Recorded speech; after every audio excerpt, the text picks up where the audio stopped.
ஒரு நாள் முதல்வன் மாதிரி ஒரே ஒரு நாள் மொபைல் இல்லைன்னா என்ன ஆகும்னு யோசிச்சா அதுக்கு பதில் சொல்ற கதை தாங்க தமிழுக்கு எண் 1 அழுத்தவும். இதுக்கு முன்னாடி நக்குல் நான் ராஜாவாக போகிறேன்னு ஒரு படம் நடிச்சார். அந்த படத்தோட ப்ரொடியூசர் தான் மறுபடியும் அவரை வச்சு இந்த படத்தையும் எடுத்திருக்காரு. கூட அட்டகத்தி தினேஷ், பிந்து மாதவி, ஐஸ்வர்யா தத்தா, மனோபாலா, ஊர்வஷி மற்றும் பலர் நடிச்சிருக்காங்க. இன்ஜினியரிங் எக்ஸாமுக்கு படிச்சு முடிச்ச கையோட டைரக்டர் ராம் பிரகாஷ் ராயப்பா படம் எடுக்க வந்துட்டாருன்னு நினைக்கிறேன். ஏன்னா படத்துல பல செமஸ்டர் சேர்த்து வச்சு அரியரா வச்சு படிக்க வேண்டிய சிலபஸை சிம்பிளா சாம்பார்ல உப்பு தூவுற மாதிரி டைரக்டர் சார் தூவிருக்கிறார். ஆனா அதை மட்டும் சொன்னா போர் அடிக்குமே.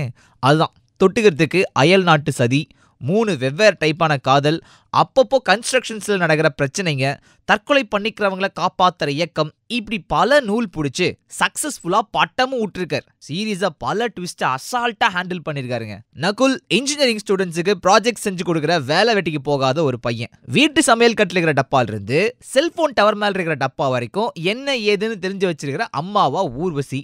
அவங்க டைமிங்கு, அவங்க நடிப்பு செம்ம. நகுல காதலிக்கிற பொண்ணா ஐஸ்வர்யா தத்தா தத்தியா வராங்க பாஸ்.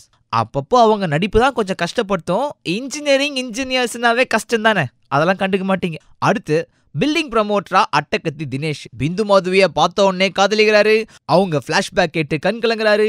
அவங்க திட்டுறப்போ கோவப்படுறாரு. அப்பப்போ மரண முக்கிய சில ஜோக்லாம் சொல்றாரு. ஆனா பாருங்க, அழுகிற சீன்ல தான் செம்மையா ஸ்கோர் பண்றாரு. கேஷுவலா சிரிச்சு பார்த்து பேசுற சீன்ல பயங்கரமா பல்பு வாங்குறாரு. அடுத்து கால் டாக்ஸி டிரைவரா வர சதீஷ். அவரை மாப்பிள பார்க்க வந்து அவருக்கு ஒரு பொண்ணு காதலியா மாறுது பாஸ். பேர்லயே செல்போன் வாசம் தூக்கலா இருக்கிறதுனால படத்துல செல்போன் இல்லாத சீனை வந்து நீங்க விரல் வெட்டி எண்ணிடலாம். லாஜிக் ஓட்டைன்னு பாத்தீங்கன்னா நிறைய இருக்கு.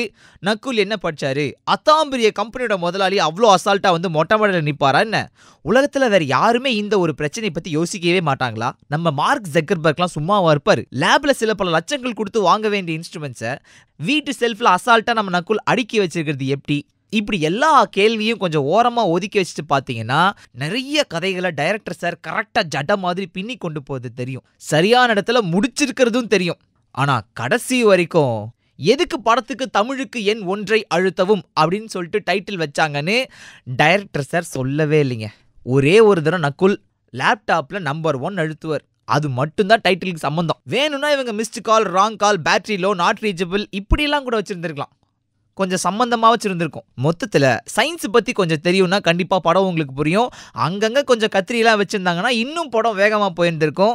இப்போதைக்கு தமிழுக்கு எண் 1 அழுத்தவும்க்கு 5க்கு 2.5 மார்க் தாராளமா கொடுக்கலாம் சார். உங்களுக்கு இந்த வீக்கெண்ட் டைம் இருந்துச்சுன்னா கண்டிப்பா இந்த படத்தை நீங்க குடும்பத்தோட போய் பார்க்கலாம். இது பத்தின உங்க கருத்துக்களை கீழே கமெண்ட்டுங்க. சப்ஸ்கிரைப் பட்டனை மறக்காம அமுக்குங்க.